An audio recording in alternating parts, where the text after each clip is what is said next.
afternoon. Good afternoon, everyone. Welcome. My name is Julie Wijns, and I'm the team manager of Forming Student Team Delft, managing the DUT20. This year, our team surpasses all expectations by not only presenting to you one car, but 2 cars. And I'm proud that today, finally, we can reveal our designs to you. I would like to start the day with a quote of one of the greatest racers in history, Michael Schumacher, who once said, when something is a passion, motivation is there. And this really describes our team. We're all passionate about racing, about speed, about cars, about Formula One, but most of all, about engineering. And this motivates us all to work day and night. Passion and motivation is probably one of the reasons why you might haven't seen us the past few months, and you will not see us the months that are coming. And this also entails sacrifice. Some of the team members have stopped studying for years. Others are trying to combine studying next to their involvement into the project. But eventually, they also end up working more than 40 hours a week. And this all because we have one goal: winning the Forming Student competitions. And today, we want to show you our interpretation of the best Forming Student cars in the world. And Monday, after recharging your batteries, we will start a new phase of our year. Because until now, we mostly have been designing, especially for the electric car. But from Monday on, we will go into the production phase. We will produce and assemble all parts in the next 4 months. Afterwards, we will go intensively testing, and then we can live up to our goal, winning the competitions in the summer. For the driverless car, it's a little bit different. They also have been designing, but a little bit less. But they mostly have been writing new, innovating software and have implemented this as well in their car. And then, after implementing this new software, they go testing. It's more a cycle. But they eventually end up also living up to the same dream as the electric project, and that is winning the competitions in the summer. Well, today I would like to guide you through our history, as, after all, we are 2 decades old. Then I would like to show you what competitions look like and introduce you to our team, the DUT20. And afterwards, it is finally time to reveal our designs. And then my chief engineers, Jeroen and Til, will go more further into detail about cars. So, DUT20. What does it actually mean? Well, DUT because of Delft University of Technology, and 20 because we are the 20th year. So, it all started with the DUT01 in 2001. So this poses that we have more than 20 years of engineering expertise, with on average 60 engineers working on the car annually, who have an equivalent of 35 full-time employees, and who are working for 50 hours a week on average on the car. So this means that our team has over 1.8 million engineering hours. That's quite a lot. Can you imagine what we could have done with it? Well, I would say we could have redesigned and successfully built the Sint-Bastiaansbrug in Delft. Having this vast and rich history, I would like to guide you through and start with the DUT01. Some passionate students of the TU Delft started building a Formula Student combustion car, or as they like to call their lady, Betsy. As she was very big. She weighed 280 kilograms, and they needed 1.5 years to build her. And they had this vision that they had to build a small Formula One car. In 2002, another team was founded to build the DUT02. And they also had another vision. They didn't want to build a small F1 car, but rather a big go-kart. And still today, this is our vision. Back then, it was allowed to join with 2 cars the competition. So the DUT01 still wanted to make their design better and go on. In 2004, we got in contact with Dassault Systèmes, who provided us what is now called the 3D experience, what is a computer-aided design program, or CAD, or as we like to call it, CATIA. And CATIA still nowadays is one of the biggest concerns of every chief engineer. In 2008, we finally won for the first time Formula Student Germany, but it's a big competition for us. But I'll explain later why. In 2010, we built our last combustion car, and it was fast. It was faster than any other car in the competition. So we won every competition with this car. And we also won the world title, or Formula Student Germany, FSG. And I think one of the reasons must be that we got in touch with SKF, who provided us of all the bearings of the car. And we also got in touch with Iveco. And Iveco provided us all the knowledge, a lot of knowledge that we needed, and nuts and bolts to assemble the car. But in 2011, it was time for a new adventure, a new opportunity. We built our first Formula Student electric race car, and we won with it. And it was only rear-wheel driven, but it was fast. And as printed circuit boards got more and more important, we got in contact with TBP.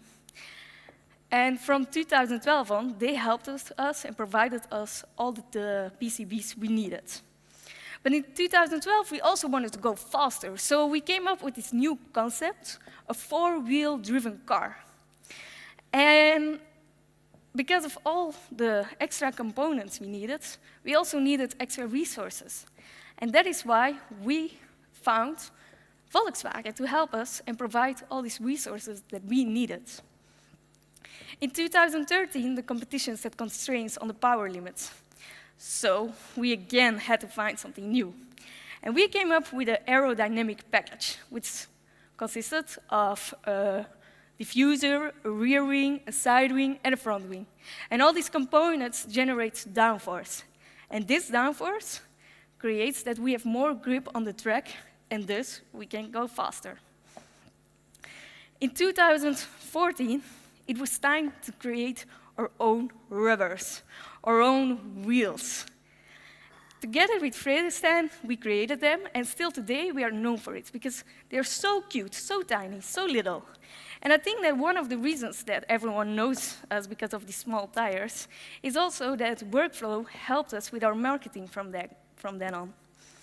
In 2015, it was unfortunately the last time that we won Formula Student Germany. But we will win it again, 2 times this year.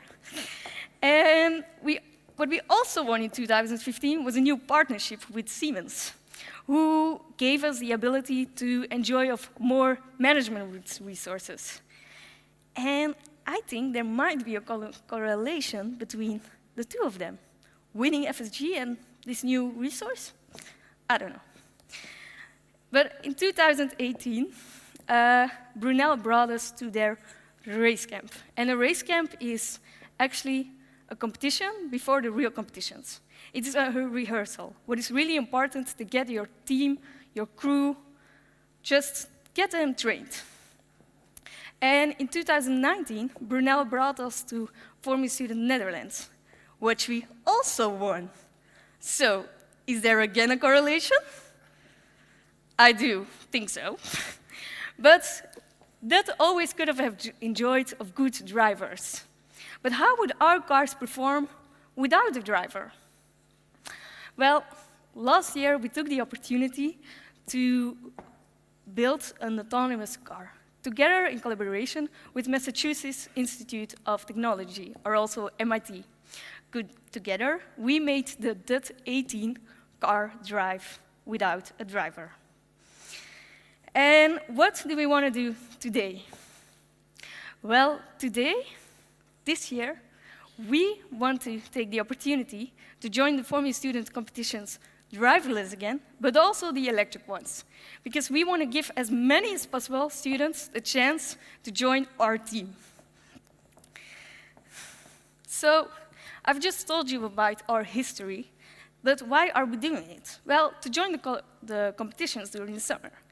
And the competitions were founded 40 years ago by the Society of Automotive Engineers, the SAE. And they wanted to educate students to real engineers, because they wanted to have people who were trained in a big company. And this competition would set the theoretical knowledge into practice. So they didn't want to make a real racing competition, but rather an engineering competition, as safety is really important, and racing is quite dangerous. So they also had to set boundaries, or as we know them, rules. A decade later, the Institution of Mechanical Engineers brought the competitions to the UK, and they spread it all over Europe.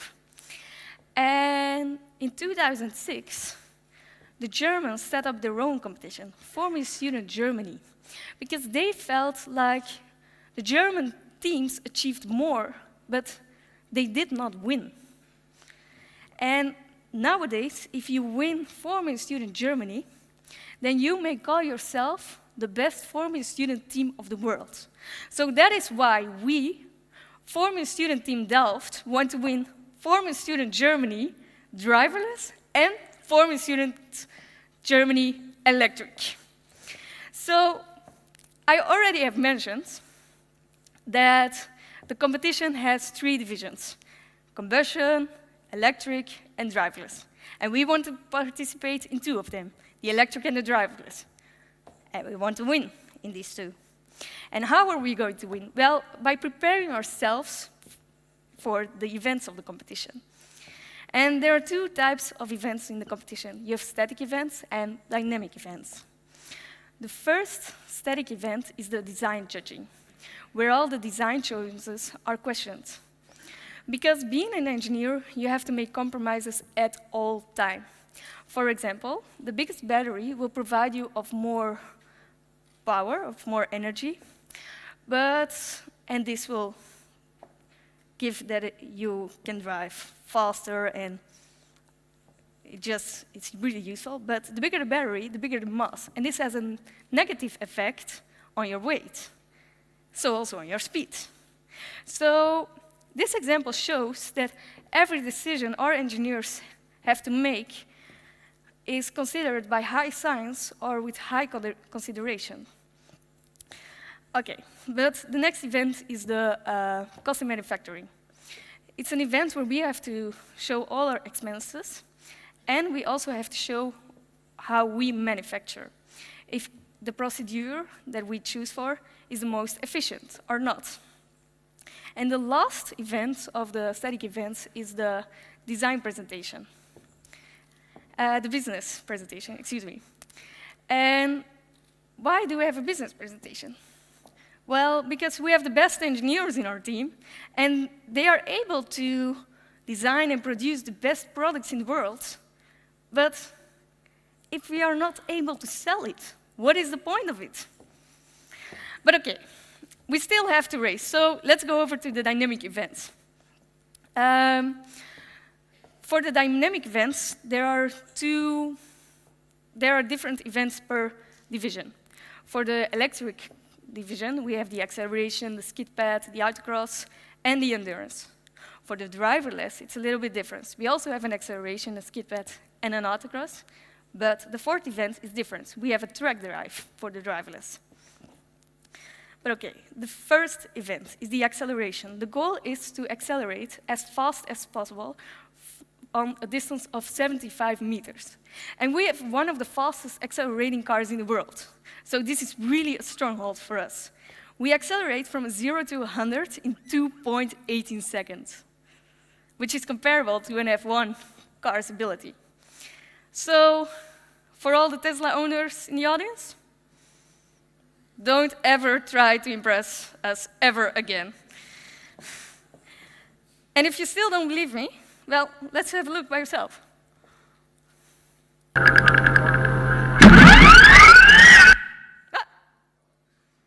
It's fast, huh?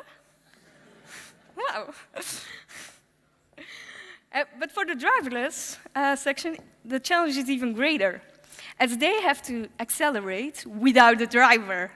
So due to the weight difference, it's possible for them to even accelerate faster.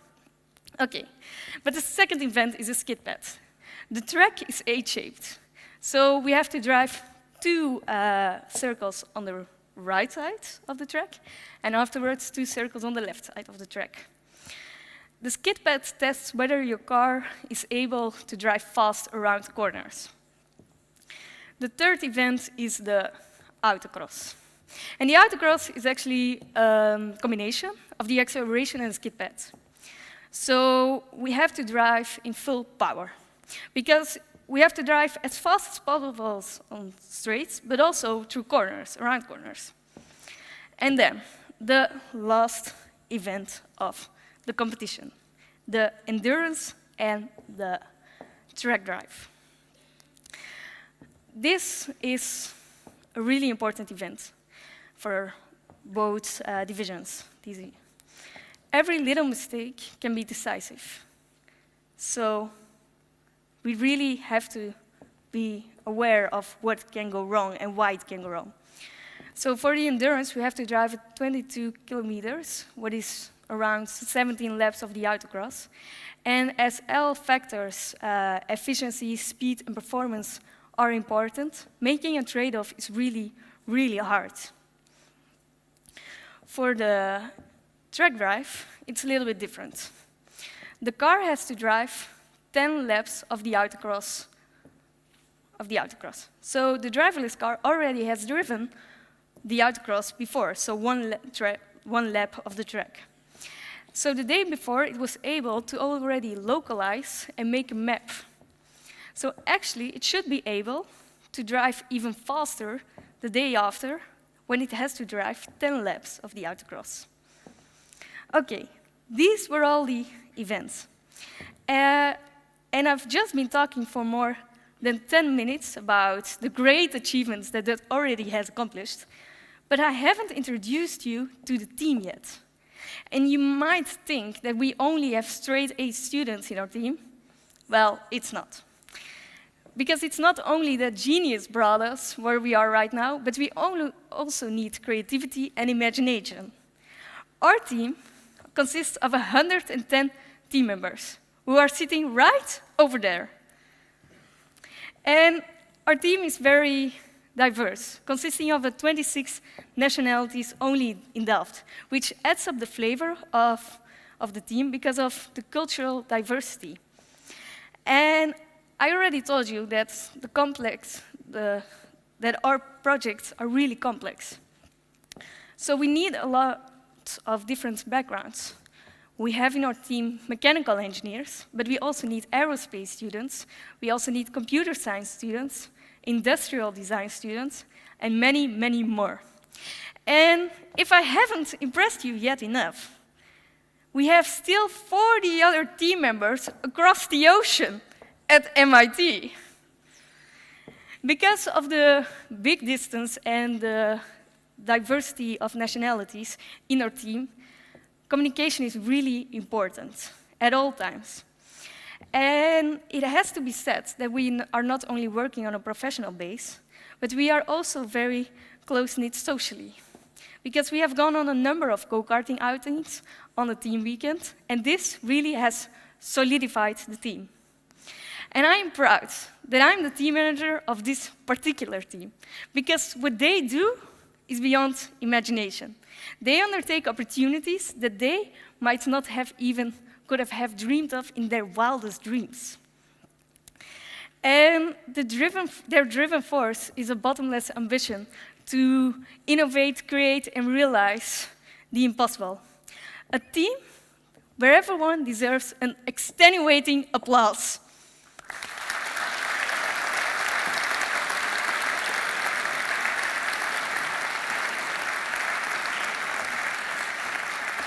But now, it is finally time to reveal our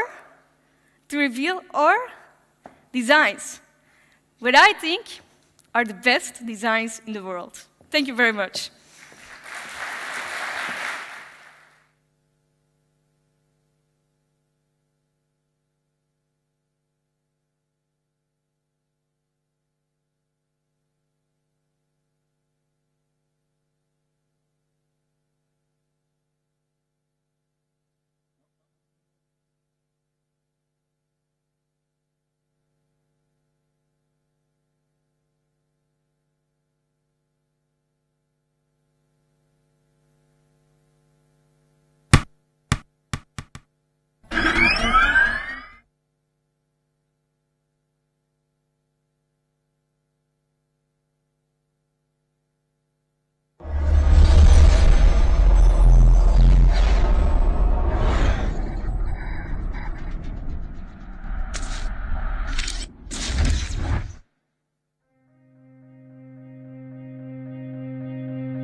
Ladies and gentlemen, wow, what an amazing pair of cars.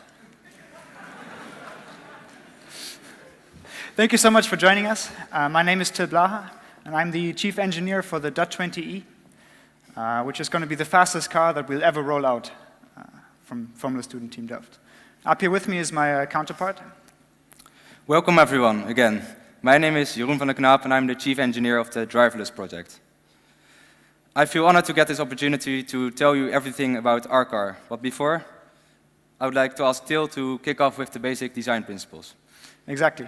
So you know from Julie that these cars need to be basically constantly accelerating. Forwards, braking, turning. No such thing as just coasting. So what do we need our cars to be like to do this? And then, of course, you might think that the cars need to be lightweight, have a lot of power, maybe a high top speed, but definitely lots of grip from the tire. And maybe some of you already know why we have these wings on our cars. And on top of that, of course, we need to have a well-trained driver that can push the car to its limits. Or do we? Yeah, so where you need a driver, we are taking another approach in the competition. We let the car drive itself. Today, I'd like to give you all an idea of what it takes to convert a manual car into a driverless car and show some of the challenges we are going through. But before talking about these subjects, I first want to recap on the competition and what our goal is here. As you can see on the picture, there's the driverless car from last year, and it's waiting to attempt the acceleration event at FSG. It is a track marked by orange cones on the beginning, blue cones on the left side, yellow on the right side, and again on the finish line, orange cones. Seen from the top level, this goal is very easy to describe. Go through various tracks like these, faster than your competitors do. So, first of all, faster than your competitors can do. But how is this different for a self-driving car? Yep. Yeah, so since we already have a car, which is working fine, and it's won already a competition, the DUT20, it was last year only driving at around 5 meters per second, far away from the limits of the car. We could focus on more downforce by adding aerodynamic elements, or low weight by adding or making a new chassis. But the limiting factor currently is replacing this driver. There's no driver that can see the track and think about what to do. So to give you an idea of requirements, let's consider an edge case of our system. As you can see on the picture, there's a car, and it's approaching the most difficult hairpin turn that's allowed by rules at maximum unmapped velocity. So this is the maximum speed we've allowed the car to drive, when it has never seen the track before. So to consider what's important, it of course needs to be able to see this turn in time, so it needs to have a certain look ahead. This is the distance at which it can look in front of it. Then it still must be able to have time to process it, what it sees, to be able to respond on it. This is what we call latency, the time between sensing and actuation. Then imagine the car has reached this turn. It still must be able to recognize this track, and therefore must be able to see both boundaries of the track at all times. This results in a certain field of view. This is how wide the car must be able to see. So this case is not even considering that the car doesn't exactly know where it is, but also doesn't exactly know where the cones are. Imagine all these factors coming together, and you get an idea of the complexity of this autonomous system. This is something entirely new for almost all engineers in the team, which I think makes it such an exciting learning experience. So let's take a step back first. In the beginning of the year, we've been trying to figure out what is needed to win the competition, and this is the top level of how we approach this. How do you make the car finish these events as good as possible? So it needs to have high design potential, it needs to be reliable, but still have some usability and maintainability. A high design potential means that it must be able to accelerate as fast as possible, but also go through corners as fast as possible. But it still needs to be reliable. So if something goes wrong, it still must be able to finish the events, because if you can drive very fast, but you cannot finish one event, how are you going to win the competition? Then the third design pillar is usability, maintainability. This for us is very important, since we already have an existing car which worked fine from the first day on. It needs to be maintained, and throughout the whole year, we want it to be easy to change stuff and improve it. So I think it's quite similar for an electric car. Am I right, Til? That's right. In fact, the only change you can really make out is that we don't have an autonomous system, but we have to keep our driver happy. And to sum up, of course, you need to have a car with very high design potential. So the design needs to be solid, but without reliability and enough testing time through usability, we cannot perform at the competition where it counts the most. So let's I want to take you a bit through the process as well of how we're approaching this. And this is exactly what every engineer needs to see at some point during his studies, and that's the engineering V. We start out with a top-level goal, such as winning the Formula Student competition, and then we go down from there. What does it actually mean? We do our top-level concepts, we do some analyses, look at some requirements, and then we go through a design process. And that's exactly where we are now, and that's exactly why I'm here and what I'm going to talk you through in the next 15 minutes for the electric car. So what's the result of this design? You can see it on the screen. It's a four-wheel drive, 4 motors, electric race car, 80 kilowatts power, 170 kilos, and as much downforce that you need to be able to drive upside down at just 85 kilometers an hour. So, how are we going to structure this talk? I've assigned icons to every of these departments that we have that represents their function a bit. And during this presentation, I'm going to color them in. And hopefully by then, I'm going to give a better picture of what every department looks like. Let's start with the first department, which actually does only produce one thing on the car, and that is our tires.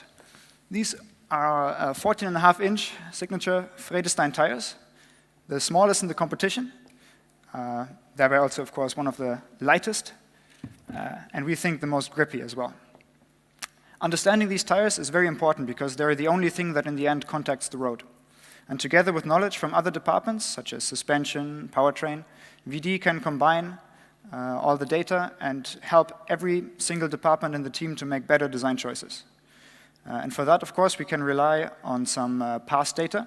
This is, for example, a lap around the FSG track. And we can correlate that with our simulations. And we can see if we get there or if we need to tweak something.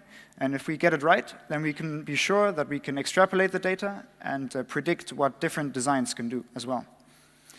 You heard me talking about simulations. And of course, there are vastly different kinds of simulations. We can start out very simple and make some parameter studies to help us choose conceptual decisions.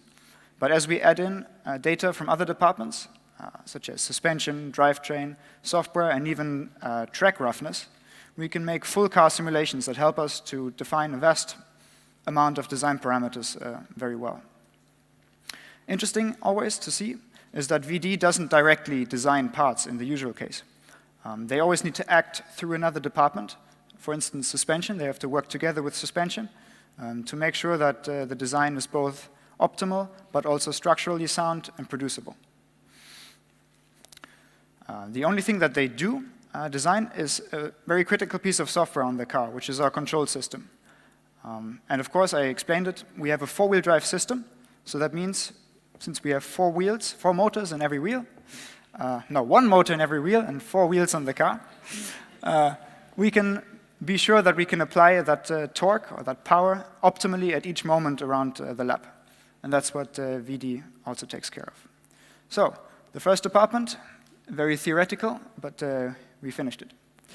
So, what actually drives our tires? That's the next question. That's taken care of by powertrain and drivetrain. And here again, bear with me for a second. I've prepared a small series of icons as well that start with the battery and end up all the way at the tires. But in between there are a lot of energy conversions, and I counted 8 of them. Let's start. So this is what controls the power output. This is what interacts with the driver, the pedals. But for us, there's actually a small twist, because we can not only use the cycle one way to drive the tires, we can also use that cycle the other way to brake. And with that, we have 3 main advantages, which is reusing energy we would have otherwise lost. We can control our brakes better than the ABS in your car can. And on top of that, we can make our mechanical design, or mechanical brake design, much lighter. Next component is what's starting that entire chain of conversions. That's the battery. Here we have assembled 288 battery cells, all of which smaller than your cell phone, to one big pile of energy. And that is a very, very heavy and very dangerous component in our car. So we need to make sure that we have the knowledge and we obey to the correct safety protocols to design and manufacture and operate this battery, which is a perfect time for an intermezzo to electronics, because on the screen here as well, you can see 2 of our self-designed printed circuit boards, PCBs, that are actually in the accumulator to manage its state and to make sure nothing gets too hot or too cold or in a state that might be dangerous. Then you might think you could just connect motors to batteries, but that's not how it works. So in between, we have this motor control unit that we need to think about how to control each of the 4 motors. And finally, the last conversion in the chain is to convert from electrical energy to mechanical energy. And that's done in our drivetrain. We start with our motor on the most inboard side, and all the way on the outside, we have our wheel hub, which is spinning together with a tire. And this might look like it's very big and fanned out, but when it's in its assembled state, all the rotations happen within 6 centimeters, which is probably less wide than your cell phone. And that makes it extremely nice to package and extremely light. So let's look at how this looks in motion. Great. So now we've covered the bare minimum to get from driver input all the way to spinning wheels. But we can do so much more with custom electronics, and we do. So this is how our driver interface looks like. This is what you might see if you were a driver. And what's obviously noticeable is the screen in the center. On that, we can display driver information, but in the past, we've also used it a lot to be able to, at the track, quickly change settings, monitor the state of the car, read some error messages, diagnose the car. But we thought, well, if we have so much data already anyway available to us, why not just project it on a laptop that might be next to the track? We have a much bigger screen, more engineers can work on it, and this is actually what we're trying to do this year. It will be very helpful in monitoring the car's health, but also boosting its performance.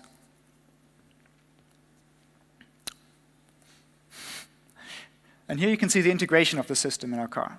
Battery packaged in the back, motor controllers on top, and then this is part of the more than 100 meters of wiring that we have in our car to connect every sensor to every PCB and every motors to the correct places.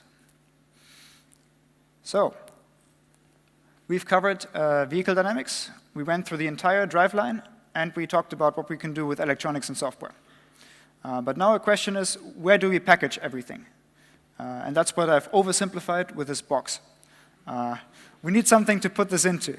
And that's a very simple question, but as always with DUT, we have a very complex answer. And why that's that complex, I'm going to explain with this video.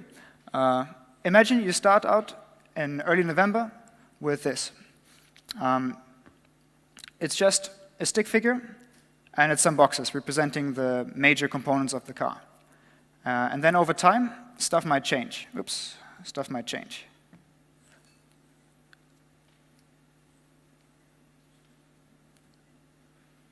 Yes, we might add some suspension to it.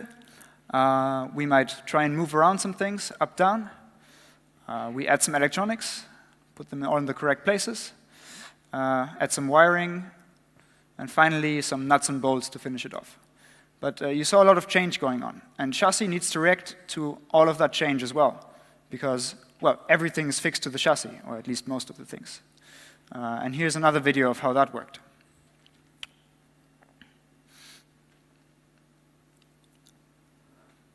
Yeah, and this is actually not, say, late January or mid-January as we are now. This is actually late November. This is where we already had to send out our chassis for production, the first step of production. So the outside shape was already fixed. So this was an intense month for our chassis department, of course. And this is the outcome. A single piece, carbon fiber monocoque, weighing just about 20 kilos once it comes out of the oven by itself. And this is the foundation of everything that we need to connect to the car. So you heard me saying that already in early November we sent out the first design of our chassis. We had to finalize it. And then a fair question is, why do we actually use a process that takes so long to complete? And the reason is strength.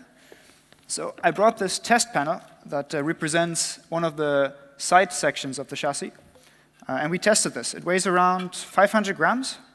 And I think it sustained more than 2 tons of load on its center. And this is incredible. And this actually warrants us to cut down on design time, maybe leave out an optimization or two, but definitely have the lightest chassis possible.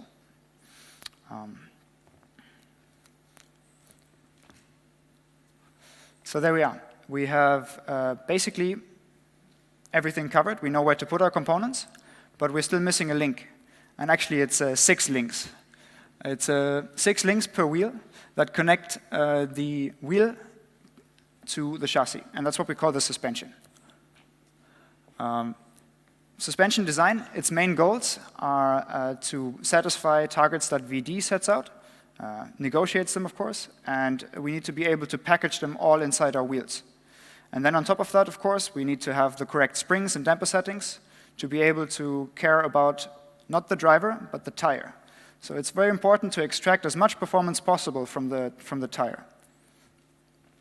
And you might think this is maybe fairly easy because, well, it's just 6 links and a couple of springs. But actually, we have to go through more than 100 of design iterations, loads of numbers with good models and developing a very good feeling for this, very good intuition. Our engineers made this happen.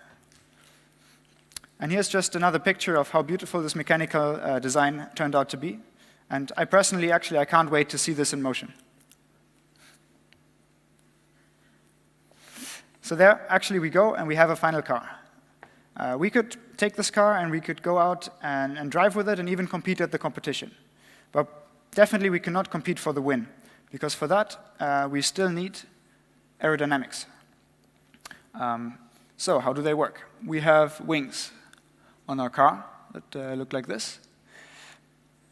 And you might know wings from an aircraft or from Formula 1, but in an aircraft it's easy to visualize. You rotate during takeoff, and you generate lift with your wings, and you lift off. We actually do it the opposite way. We angle our wings down, so we have this curvature the opposite way as aircraft do, and we can actually push our car down into the ground much more with speed. And this makes our tires have even more grip, even more stiction on the ground, and makes us go through corners faster. How big is the effect? Well, certainly big enough to warrant an extra 12 kilos on our car and lots of engineering time spent on it. There are still lots of gains to be had in this department, which is why we put our focus on it this year. And also this year, uniquely, we're allowed to use fans or active ground devices, ground effect devices, because over 50% of the downforce is actually not generated by, say, the front wing or the rear wing, but by the underbody. And how does that work? Well, you can either use air to push on top of your car, or if you would be able to make it a very low pressure stream of air, you can suck from, so you can have the airflow underneath the car and suck it to the ground. And this effect can be much amplified by fans. And actually both of these effects are very highly regulated in, say, Formula 1, where you're not allowed to have any of these fans, and also the underbody design is highly restricted. But here in Formula Student, we can play around with it. And that's exactly what we did. So we stood at the beginning of the year, the new rules came out, and we read that we could use fans. So naturally, we tried and looked for the biggest fan possible, and came up with some really funny ideas of how to build a car around a fan. And then did this work? Well, we knew that we could have a lot of downforce, but then we would have to make our car run as low as 5 millimeters above the ground, which is not really allowed by the rules and also not really safe. Just imagine a bump and suddenly you lose all that downforce. That would be very dangerous. So over a lot of iterations, we came to the conclusion that we need to carefully apply that fan thrust or that fan power. And we came up with the idea of strategically placing smaller fans underneath our car to amplify the effect of the suction that is already there. And this meant that we can, without making our battery, because obviously you need to drive these fans, without making your battery way too heavy, we can actually gain a lot of downforce and improve our overall design with these fans. So I hope you now were able to follow through and you're able to understand why we built our car the way we built it, and what all the departments are, their functions, and overall, this is the DUT20E design. Now, where are we? We've designed. You've seen the product of 4 months of hard work from 80 engineers, but we're not done yet. We still have 7 months to go before we can finally try and validate if our top-level ideas and our goal, if we can actually meet that. And in the next 5 months, or 4 months, we'll try and produce our car as quickly as possible without mistakes, which is why most of our engineers currently are doing courses to learn how to use machines and all the processes. And then during testing, we are trying to see if all the requirements we set are met, and then finally see if we can win the competition. Thank you very much. I'm excited. I hope I got you excited as well. And I'm just as excited to give the word back to Jeroen to see what other crazy things students can do with these cars. Thank you.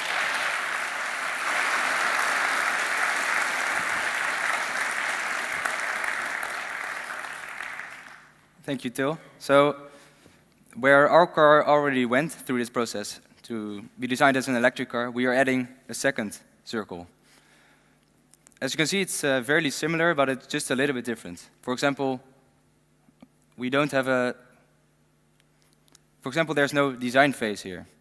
This is because for a main part of our project, which is developing a software pipeline, designing is the same as manufacturing. Also, as you can see, there's a cycle drawn here, and that's because if you want to change a part in this pipeline, it doesn't mean you have to change the whole car, which allows for quick iterations and to go through the cycle multiple times. Then you might wonder, how do you actually know when something is done? When can you say this part is good and we can continue on another project? After development of the code and integration in this pipeline, it's time to test it in simulation, where we can filter the first obvious issues out. After this, we can use the testbed. The testbed is a little car, and it uses the exact same sensors and processors as our big car does. And that's why we can already test driving functionality without having to drive 1 hour to our testing site. Only then we go out to the track, and we are almost assured to have quality on our car. When it fulfills the requirements, we can say it's good, and we can continue on the next project. So now it's time to dive into the technology of self-driving cars. How do you get from an electric car, like this, the DUT18, to the DUT20 driverless?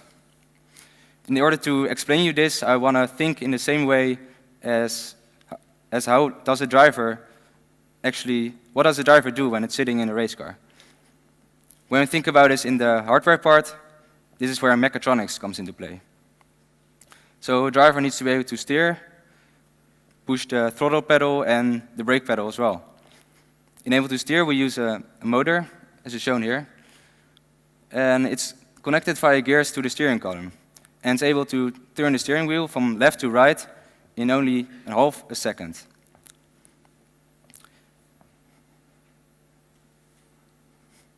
Since the chips on the printed circuit board, as Till already talked about, don't have enough processing power to make our car autonomous, we added a better computer. If you think about the driver again, next to steering, it needs to be able to accelerate and brake as well. And the commands for this are sent from this computer, which is mounted very nicely on the back of the car. It's made so small that it can still fit aerodynamic elements on the car, which wasn't possible last year. So we've added the steering actuator, we added a computer, but how is this all connected to the original DUT18? As explained before why electronics is so important, we needed to make an extension on this existing platform, and also to make sure that all parts are connected with each other, but also to provide them with power. Also, a lot of safety systems are added, which are allowed by rules, but are also just very nice to make sure that your car will not continue driving when safety-critical parts in the car are showing issues. So this is of very, very big importance to the reliability of our car. So how then does the car know how to drive on its own? On the top level, this is easy to describe in just 4 blocks. It needs to sense what's going on around it, detect the cones using perception, and then it needs to place these cones in a map and localize where the car is itself in this.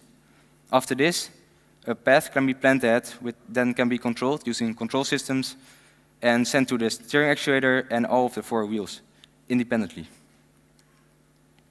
So let's dive a little bit more into detail. In order to know where the track is, we first need to detect the cones. To perceive as good as possible what's going on, we use sensors.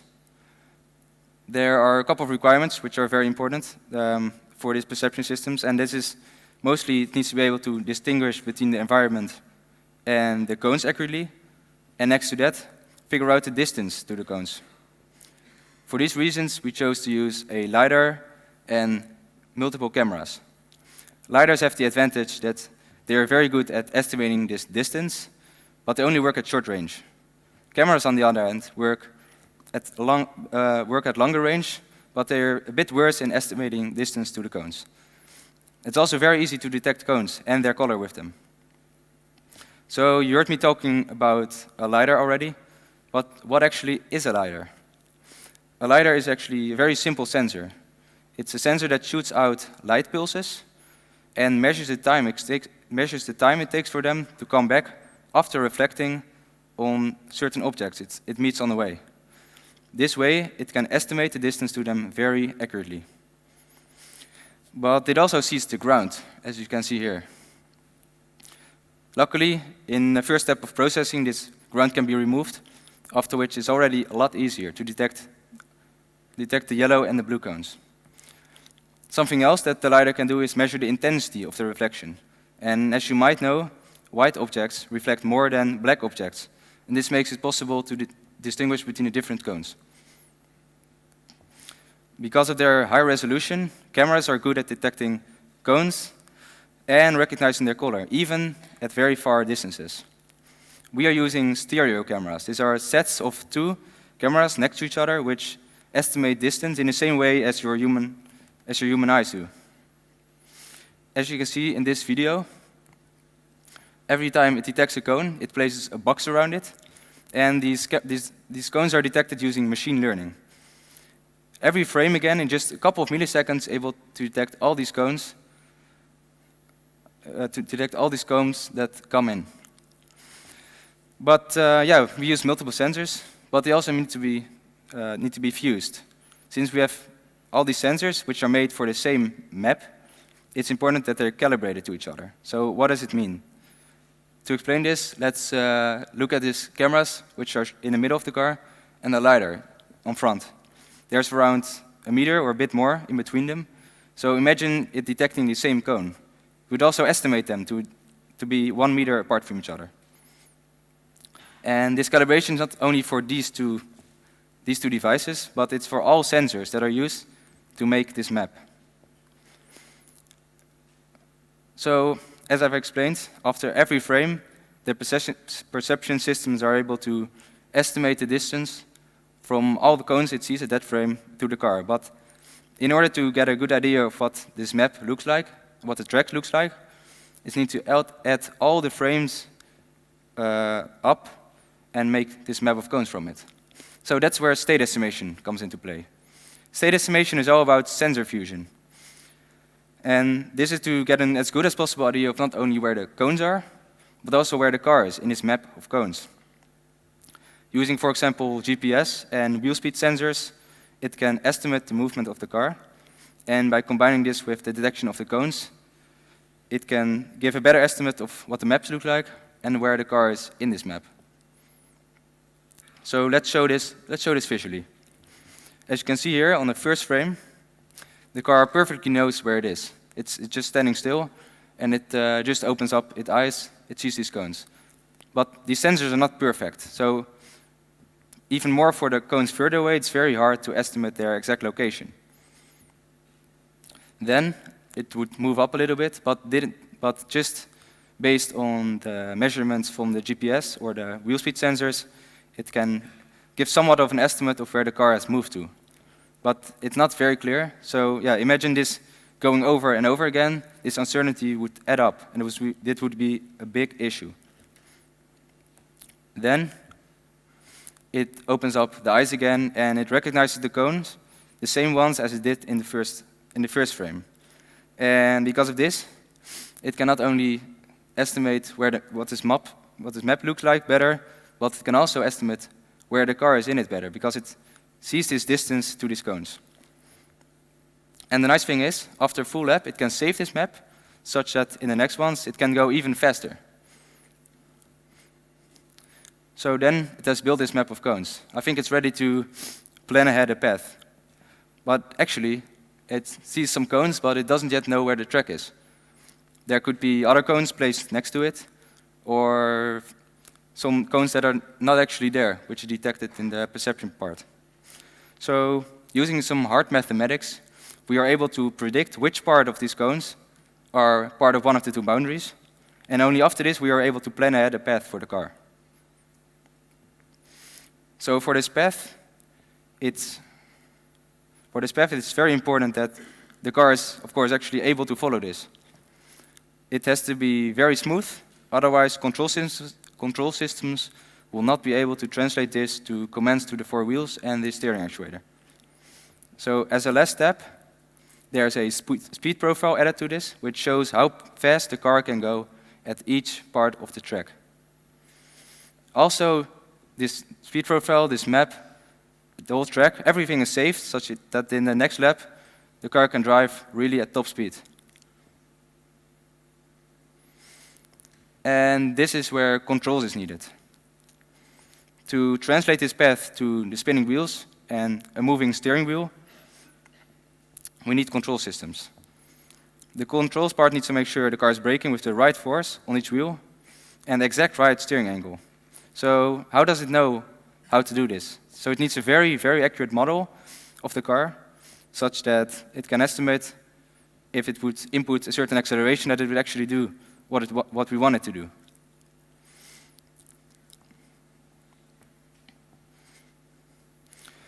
Then there's one department left. It's infrastructure and simulation. It's kind of a special department, since they are not making a part that is going to be on the car, but they are there to assist the rest of the team, the rest of the engineers, to make their life easier. They, for example, maintain the big software database, but also set up the main computer on the car to make sure that the other engineers don't have to worry about that. An extremely useful tool made by them is the so-called car management system, which is shown on the screen here. It's an extremely useful tool, and it can show, for example, which parts of the car are working well, but also which parts are showing some issues. This saves a lot of debugging time at testing days. And what also saves a lot of time is simulation. Simulation it looks like this, and it's made by our engineers themselves. It's made from scratch. And the idea of this is that we are already able to figure out problems with the car before we go out testing. So we won't have the issue that when we go to the testing site, the car is not working and we cannot fix it. Or at least it decreases this chance. Over this simulation, the car goes through almost the same phases as it would go when on the car. New software can be just plugged in, and there we go. So now I want to show you this amazing video. It's the current progress of our car, and not a lot of people have seen this yet. In this one, we've already doubled up on the speed we were able to go on the beginning of the year, and we want to double it up again.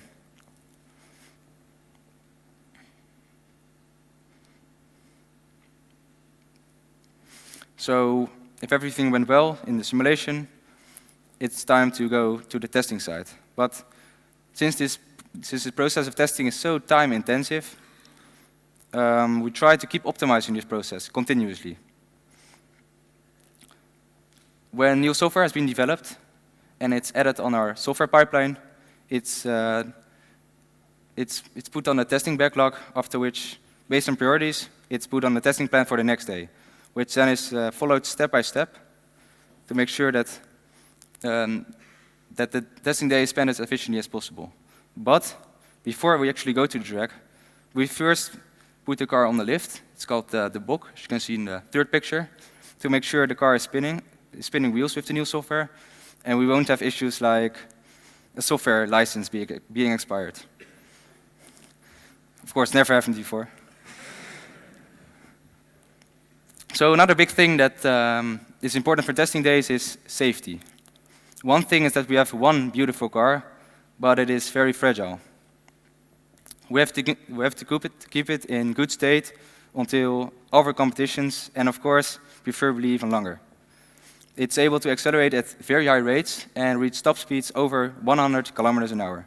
Therefore, we must make sure that if the autonomous system makes a mistake, it will not hit any people or, for example, break itself when it's driving into a fence.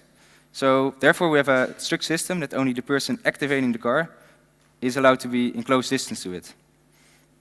And also, for emergency situations, that person must always be able to stop the car by rules. For this, we have an emergency brake system, which can be triggered by just the push of a button. And to show how this works and how important it is to keep a safe distance to the car, let's look at this plot here. It shows the distance, how long it takes to get the car from the distance which is shown on the x-axis to stop, which is almost 100 meters when the car would be driving at top speed. So yeah, when this would all go well, testing goes well, we improve even more, then I'm pretty confident that in around half a year we are able to compete in FSG and the other competitions for the winning prize. But I'm pretty sure there will be still one question popping up in my mind.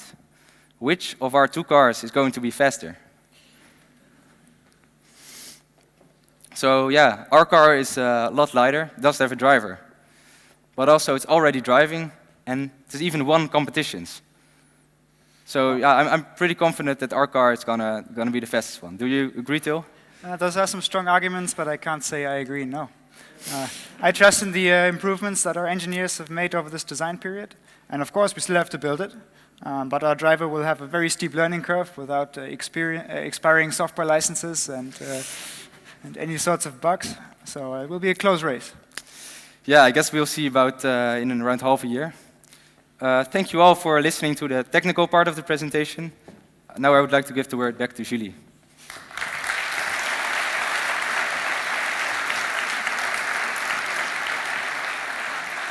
So thank you, Jeroen and Til, to explain us our beautiful cars so easily and nicely.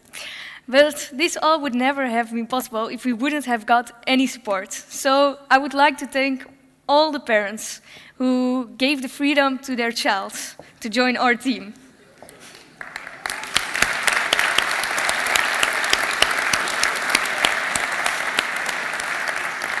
I would like to thank our friends, family, loved ones, that they still wanted to be our friends, although you might not see us for a whole year.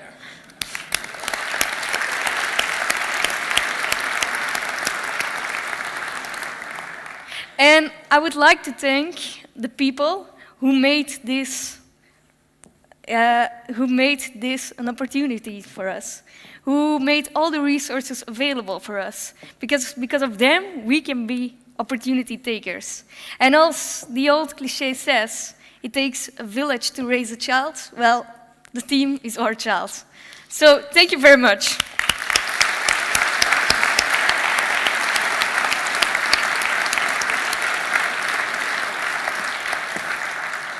And now I would like to invite the team to come up for a team photo.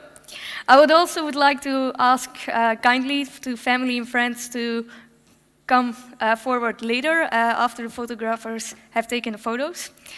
And then we would like to see you again in the Dream Hall for drinks. Thank you very much.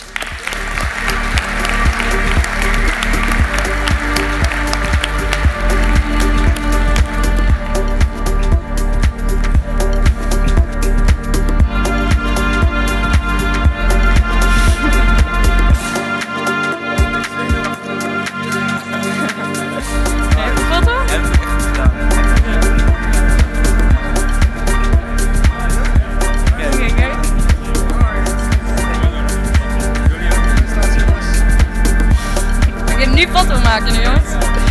Oh, ja, foto maken, kom maar. I think I have to go a little bit more back. It's more people.